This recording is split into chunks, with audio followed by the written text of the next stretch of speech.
Hi everybody, my self Julia. अभी तक हम लोगों ने काफ़ी सारे टॉपिक्स कवर कर लिए हैं। कार्बोहाइड्रेट कवर कर लिया, हमने लिपिड कवर कर लिया, न्यूक्लियोटाइड कवर कर लिया, प्रोटीन कवर कर लिया। अब हम आगे बढ़ते हैं। अकॉर्डिंग टू द सिलेबस हम आगे बढ़ रहे हैं, that is BMR, basal metabolic rate. Basal metabolic rate हम सब जानते हैं ये चीज़ क्या है। नॉर्मली आजकल हम बहुत ज़्यादा हेल्थ कॉन्शियस हो गए हैं, तो we all know that what is BMR, हम किस तरीके से इसे काउंट करते हैं। बट थोड़ा बहुत डिटेल्स आज हम इसके बारे में जान लेते हैं। तो first we will start with the basal metabolic rate. Basal metabolism और बेसल मेटाबॉलिक रेट जो होता है वो किस तरीके से इसको हम डिफाइन कैसे करते हैं कि जब भी कोई पोस्ट एब्जॉर्प्टिव स्टेट, एक स्टेट होता है that is post absorptive state. That means खाना खाने के 12 घंटे बाद किसी पेशेंट को अगर हम नॉर्मली उसको रेस्ट फेज में रखते हैं, उस वक्त जो एनर्जी चाहिए रहती है उसको, that is known as the BMR of that person, right.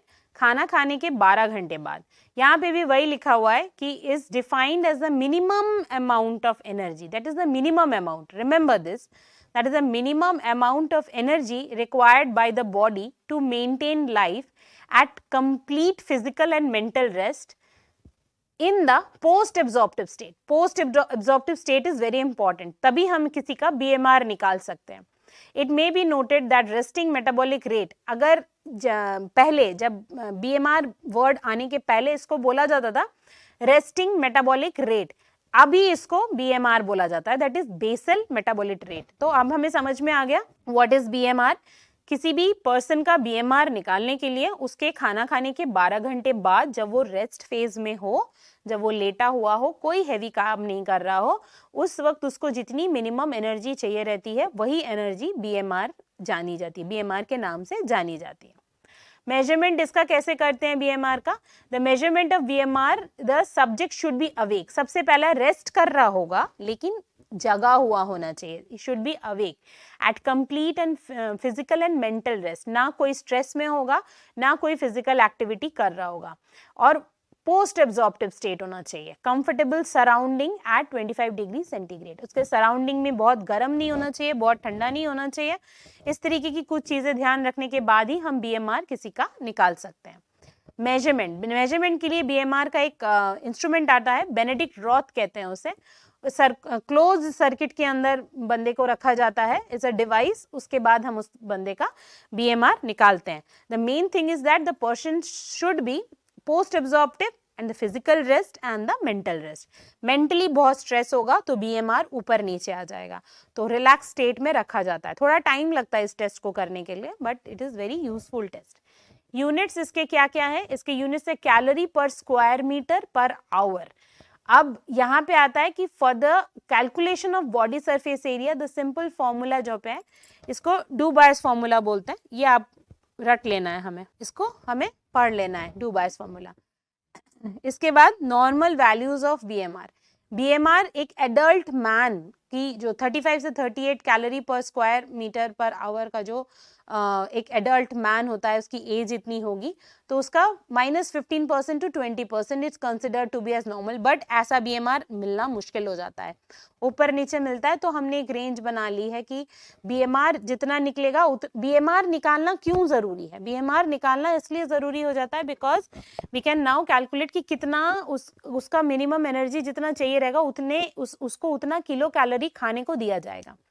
1600 kilo calorie define किया गया है मेल का, और एक वुमेन का डिफाइन किया गया है 1400 kilo calorie per day. Calorie per day उसको लेना है। लेकिन अब ये एक नॉर्मल सा है कि नॉर्मल ह्यूमन बीइंग के लिए ideal weight, ideal body weight, ideal surroundings, ideal height के साथ ये डिफाइन किया गया है, बट आइडल वाले मिलते मुश्किल से हैं। तो BMR का जो डिफाइन का एरिया है वो बहुत सारी चीजें हैं। अब जितने फैक्टर्स यहाँ पे हम देख रहे हैं, जितने फैक्टर्स इफेक्ट करते हैं BMR को, इन सारे फैक्टर्स को देख के ही फिर हम इसकी कैलोरी डिफाइन करते हैं। Surface area, BMR is directly proportional to the surface area. Surface area is related to weight and height. अब जैसे मैंने बोला परफेक्ट वेट और परफेक्ट हाइट का, आइडल वेट आइडल हाइट का मिलना मुश्किल हो जाता है। मिल गया तो ठीक है, उसको उतनी कैलोरी दे दो, लेकिन उसके बाद भी बहुत कुछ देखने को मिलता है। तो सबसे पहले किसी का BMR कैलकुलेट करने के पहले उसको कितना कैलोरी खाना चाहिए वो बताने के लिए सबसे पहले हमें उस बंदे का वेट और हाइट देखना पड़ेगा। वेट कितना है, मैक्सिमम ओबेज होते हैं, नॉर्मल वेट वाले थोड़े कम ही मिलते हैं आजकल। हाइट भी एक हमें देखना पड़ेगा कि हाँ 5'5" है या 5'3" है, इस तरीके से हमें हाइट देखना पड़ेगा। सेक्स देखना पड़ेगा, मेल है या फीमेल है, उस हिसाब से डिफाइन होता है, क्योंकि उस हिसाब से उसकी फिजिकल एक्टिविटी डिफाइन होगी।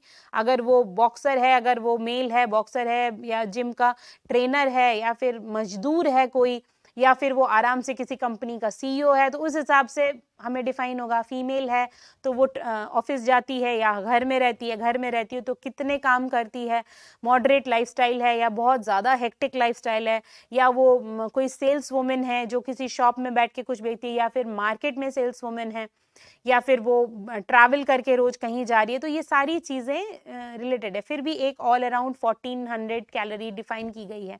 कम ज़्यादा हम इसको आराम से कर सकते हैं, ज़्यादा ना ही करें तो बेटर है, क्योंकि आजकल लोग बाहर जो काम करते हैं वो बाहर बहुत ज़्यादा जंक्स वगैरह बाहर का खाना खाते हैं, तो उनकी कैलोरी रिक्वायरमेंट ऑब्वियसली कहीं ना कहीं गड़बड़ हो ही जाती है। एज बहुत बड़ा फैक्टर करता है।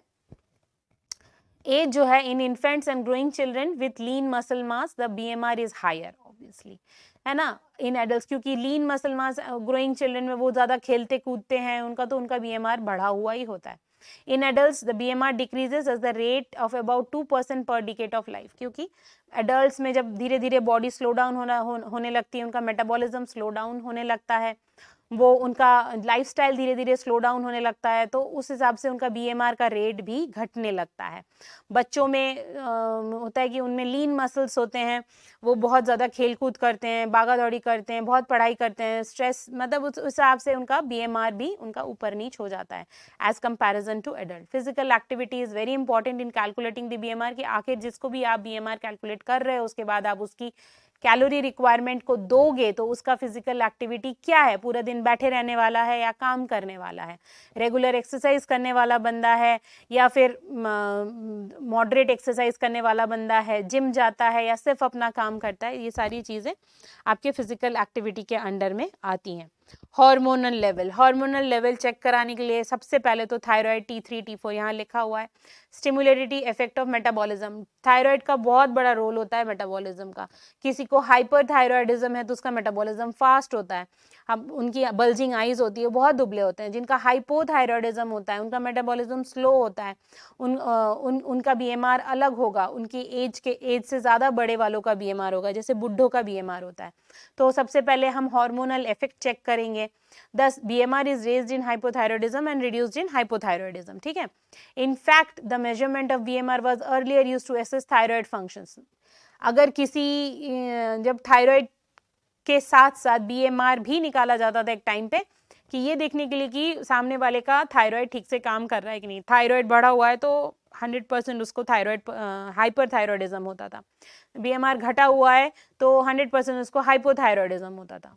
एनवायरनमेंट, अब एनवायरनमेंट का बहुत बड़ा रोल होता है कि वो कौन से एनवायरनमेंट में रह रहा है, कोल्ड में रह रहा है, मॉडरेट में रह रहा है, बहुत ज़्यादा राजस्थान की गर्मी में रह रहा है, या शिमला की ठंडी में रह रहा है, या दिल्ली की गर्मी में रह रहा है, या भोपाल की गर्मी में रह रहा है, या फिर आप ले लो बॉम्बे की ह्यूमिड क्लाइमेट में रह रहा है, कश्मीर की वादियों में रह रहा है। तो बहुत कुछ डिपेंड करता है उसके BMR पे। जितना ज़्यादा कोल्ड वेदर होगा और उसका अगर सेडेंटरी लाइफस्टाइल होगा तो ऑब्वियसली BMR धीरे धीरे उसका स्लो डाउन होगा, ज़्यादा हीट वेव्स चलेंगी, ज़्यादा गर्म होगा तो उसका जो BMR है वो थोड़ा सा बढ़ा हुआ होगा। तो दीज आर ऑल एनवायरनमेंट। अब स्टारवेशन, अब उसका लाइव देखना पड़ेगा कि वो कैसा है during the period of starvation. कुछ लोग ऐसे होते हैं जो वेट कम करने के लिए, बहुत जल्दी वेट करने के लिए फैट डाइट ले लेते हैं, FAD फैट डाइट ले लेते हैं, उसके बाद स्टारवेशन पे चले जाते हैं, उनका BMR फिर ऊपर नीचे होने लगता है। The energy intake has an inverse relation with BMR. The decrease of the 50% have been reported. क्योंकि हम BMR को सही रखने के लिए ऐसा कहा जाता है कि हम हर 2 घंटे में, हर 3 घंटे में हमें कुछ खाना चाहिए, भले ही हम फाइब्रस फूड खाएं या फिर हम नॉन फैट फूड खाएं या फिर हम प्रोटीन लें, कुछ लो, अपनी बॉडी को एकदम सुलाओ मत अंदर से BMR